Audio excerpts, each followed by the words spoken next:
जब एलिया मिथर्स को एक अजनबी खत मिला जिसमें दौरदराज के चचा की तरफ से एक प्रासरार विरासत का जिक्र था, तो उसने सोचा ये कोई मजाक है, लेकिन पता उसली था।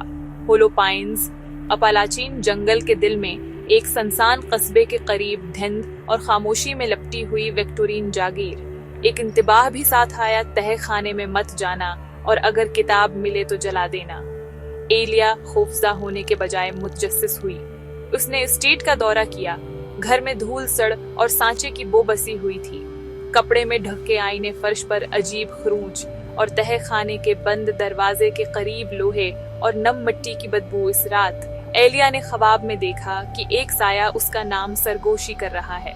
जब वो बीदार हुई, तह खाने का दरवाजा खुला था। हाथ में टार्च कांपती, वो लकड़ी की सीढ़ियां उतरी पत्थर के कमरे के बीच में हड्डियों की मेज के ऊपर एक काली चमड़े की किताब रखी थी। उस पर लिखा था, गराइम वायर आफ दी हुलो। एलिया की धड़कन जैसे सांस ले रही थी हर जबलत के खिलाफ। उसने किताब खोली। अंदर कदीम नाकाबिल फहम जबान में रसूमात, आंखों से महरूम मखलूक की ड्राइंग नक्शे जो हर बार बदल जाते, और एक जुमला बार बार लिखा था, 3 बीदार होंगे, एक को हुक्म देना चाहिए। अचानक ऊपर से शूर आया। एक आईना खुद से बिखर गया था और इस लम्हे से एलिया अब अकेली नहीं रही थी, हर दिन अजनबी होता गया। घर के चारों तरफ नंगे गीले पांव के निशान, आईने चाहे जितना ढांप ले। इसके पीछे चमकती हुई शक्लें, जंगल हर रात सांस लेते हुए सख्ती से बंद हो जाते, दरख्तों से आवाजें आती। सफा पलट दो। 7 रातों बाद एलिया ने हार मान ली। उसने एक रस्म बुलंद आवाज से पढ़ी हुआ चीख उठी।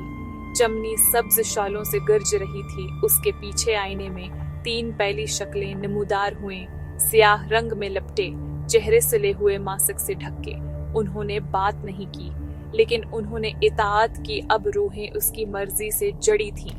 एलिया ने उनसे घर के राजों से पर्दा उठवाया। उसके चचा ने भी इसी किताब से उन्हें बुलाया था, मगर वो बहुत दूर चला गया।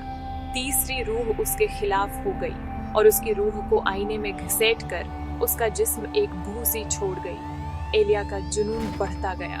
उसने मजीद रसूमात अदा की। एक ने उसे कुएं की आंखों से देखने की ताकत दी, दूसरे ने लोगों के ख्वाबों में दाखिल होने की इजाजत। लेकिन हर जादू एक कीमत के साथ आया। उसकी इकासी ने उसकी नकल करना छोड़ दिया। उसकी आवाज कभी कभी खुद ही बोलती, और जब भी वो सोती, वो तह खाने के दरवाजे के करीब से जागती, चाहे वो दरवाजा बंद कर दे। एक सुबह वो तह खाने में बीदार हुई, किताब फिर खुली थी। एक आखिरी खाली सफ़े पर अब उसने खून की सर्ख स्याही में एक नया जुमला लिखा, 3 ने मान लिया, अब वो चुन ले।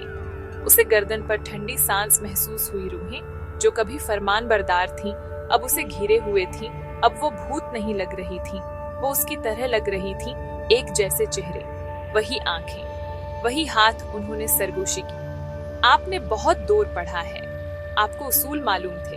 उसने चीखने की कोशिश की, लेकिन कोई आवाज न निकली। वो उसके अक्स नहीं थे, वो उसके मुतबादल थे। महीनों बाद एक निया नगरा जागीर पर पहुंचा। एक नौजवान मुहक्किक एलेक्स कार्टर एलिया मिथर्स ने उसका इस्तकबाल किया। प्रस्कोन, मुस्कुराहट और शाइस्ता। उसने उसे घर दिखाया, चाय पेश की और खबरदार किया, आईने हम उन्हें ढांपते रहते हैं, रवायत। लेकिन इस रात देर गए। जब एलेक्स आईने के पास से गुजरा तो कपड़ा फंसल गया और इकासी में एलिया अकेला नहीं था। 3 साए उसके पीछे खड़े थे, सिले हुए मुना से मुस्कुरा रहे थे, और तहखाने का दरवाजा दोबारा खुला था।